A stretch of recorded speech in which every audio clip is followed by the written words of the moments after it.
Year 1957. Paris Motor Show. One of the most prestigious automobile exhibitions in the world.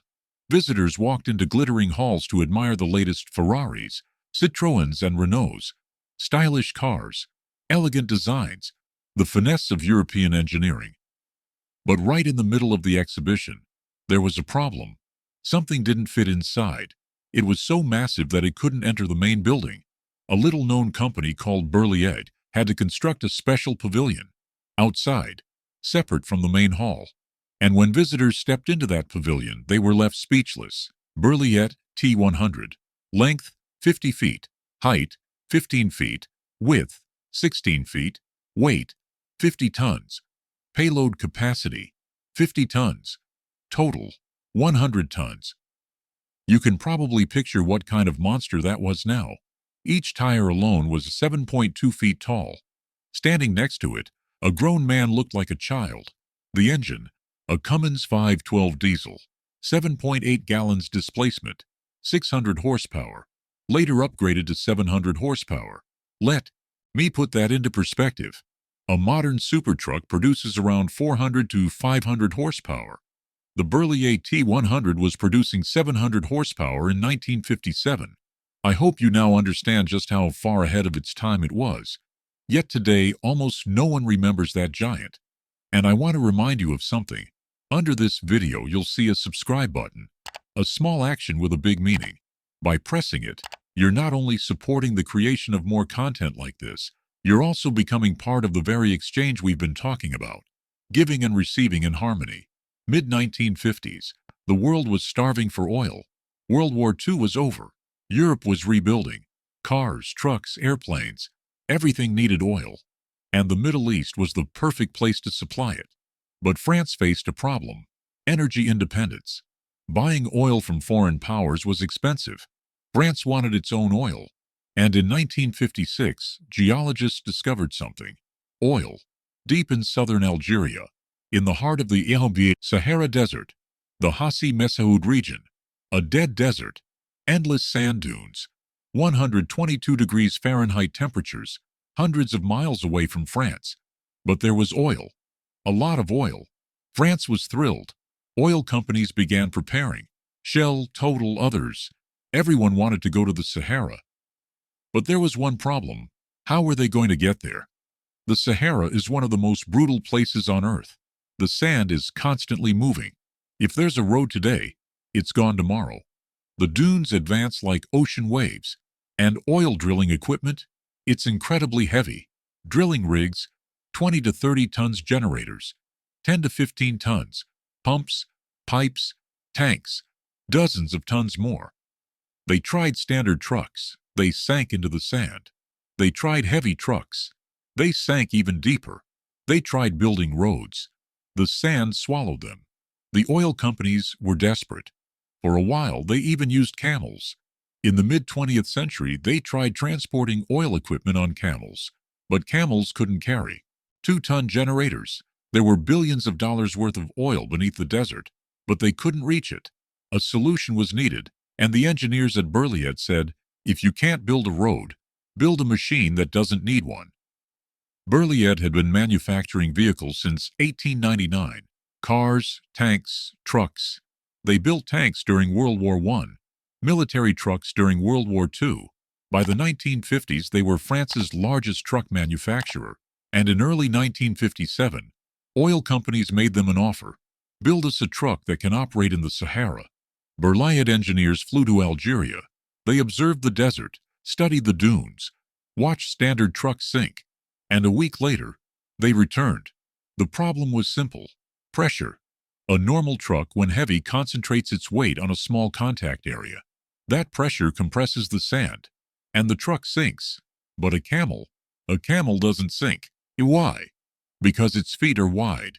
Its weight is spread over a large surface area, lower pressure, and it walks on sand. The solution: enormous tires and low pressure. Berliet engineers went to Michelin and asked for the largest tires possible. Michelin delivered the biggest tires they had ever produced at the time. Diameter: 7.2 feet. Width: 3 feet. Weight: 1 ton per tire, including rim. One tire weighed 1 ton. 6 tires, 6 tons. Just the tires. And these tires were inflated at extremely low pressure. A normal truck tire operates at around 100 psi.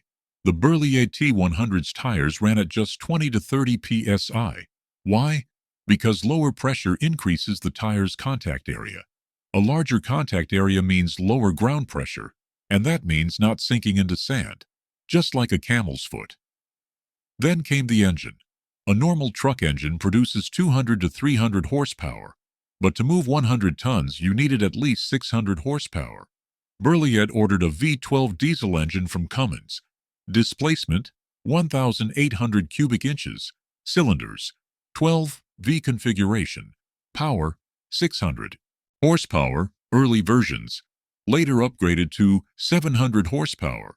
But power alone wasn't enough. That power had to be transferred to the ground. 6x6 configuration. 6 wheels, all powered. All axles received power simultaneously. So when one wheel sank into the sand, the other 5 kept pulling.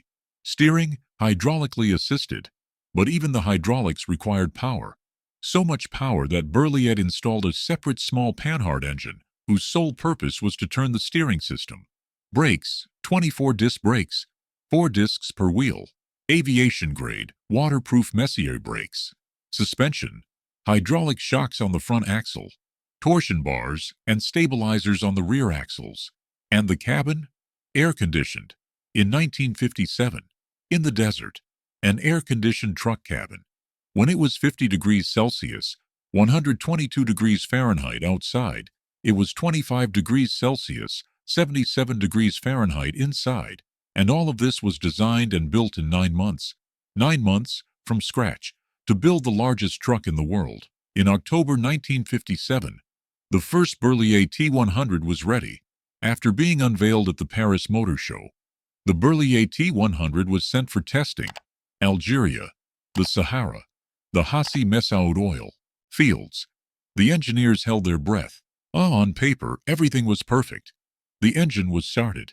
The V12 came to life with a deep, thunderous rumble. The 29.6-liter monster filled the desert silence. The driver pressed the accelerator, and the 50-ton giant moved. Slowly, but it moved. A sand dune approached. Standard trucks would sink here. But the Berliet T100? Its massive tires floated on the sand. The pressure was so low that the sand wasn't compressed. The truck didn't sink. It climbed the dune. A 25% incline, impossible for other trucks. The Berliet T100 stopped at the summit. Then came the real test. Load. 50 tons of oil equipment were loaded. A massive piece of a drilling rig. A load no other truck could carry. Total weight, 100 tons. And the Berliet T100, it moved as if nothing had changed. It crossed sand dunes. On flat terrain, it reached its top speed, 22 miles per hour. It wasn't fast, but for 100 tons, it was a miracle. Oil companies fell in love. Orders followed. In 1958, the second T100 was built. In 1959, the third and fourth. 2 T100s were sent to the Sahara. They began working in the oil fields. The third T100 was ordered by the French government for a uranium mine, a 10-wheel dump truck version. The fourth T100, an experimental model, cab-over design, sent to the United States for a tour, but no orders came. The Berliet T100 earned the nickname the Ship of the Desert. While other trucks were stuck in sand, the T100 passed them by. It carried enormous loads in a single piece. It fulfilled France's oil dream. From 1957 to 1962, the T100s were kings of the Sahara. Everything was going perfectly until 1962. 1962, Algeria gained independence from France. After 8 years of bloody war, Algeria was now an independent nation. France's oil dreams came to an end. The oil fields passed into Algerian government control. French companies were forced to withdraw.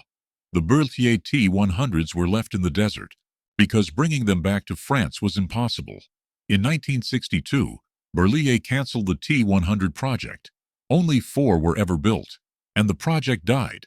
The Berliet T100 became obsolete overnight. First, T100, stayed in Algeria, worked for years in the Hassi Messaoud oil fields. Then it was buried by sand. It remained there until 2019. It's still there. Second T100. In 1981, at Berliet's request, the Algerian government returned it. Michelin produced new tires. T100 No. 2 returned to France. It underwent a full restoration. Today, it's at the Fondation Berliet Museum. Its V12 engine still runs. Third, T100. Removed from the uranium mine in 1964. Used on a highway construction project in the Drôme region. Later returned to Berliet. Scrapped in 1978. Fourth T100, experimental model. In 1962, Berliet removed the Cummins diesel engine and installed a helicopter turbine engine instead. A turbomeca gas turbine producing 1,000 horsepower. But fuel consumption was astronomical. The project failed. The diesel engine was reinstalled, but by then, no one was interested. Decommissioned in 1964. Later scrapped. Out of 4 T100s, only one survives. In a museum. One is rusting in the desert. 2 were scrapped. The Berliet T100 is a paradox, a masterpiece of engineering. The largest truck of its time. It solved a problem that seemed impossible, but it worked for only 5 years. Only 4 were built, and it was buried by history. Why? Because it was too big. So big that it could only be used in one place, the Sahara. So big that it couldn't be transported anywhere else. So big that it couldn't drive on French roads. The Berliet T100 was too specialized, and specialized machines die when the world changes. Algeria became independent. Oil policies changed. Pipelines were built. Smaller modular trucks were developed. And the massive, strange, absurd 100-ton Berliet T100 became unnecessary. But it left a legacy. Michelin's giant tires changed the mining industry. Today's massive mining trucks, Caterpillar 797, Belaz 75710, are descendants of the Berliet T100. The 6x6 configuration became the standard for military and off-road vehicles. Low-pressure tires became the foundation of desert vehicles. The Berliet T100 was forgotten, but its ideas lived on. In 2019, Berliet T100 No. 2 was taken out of the museum. It was transported to Retromobile Paris for a special truck exhibition. A 4-day journey from Savigny-le-Sac to Paris. And the French were shocked. Because the T100 couldn't drive on highways. It was too wide. It didn't fit through tunnels. It couldn't pass under bridges. It was too heavy. A special route had to be planned. It passed through narrow roads and villages. Police stopped traffic. People stopped to take photos. And the Berliet T100 crossed France like a ghost. When it arrived at the exhibition, thousands of people watched. Photos were taken. Videos were shared. Then it returned to the museum and stayed there because moving it is extremely difficult.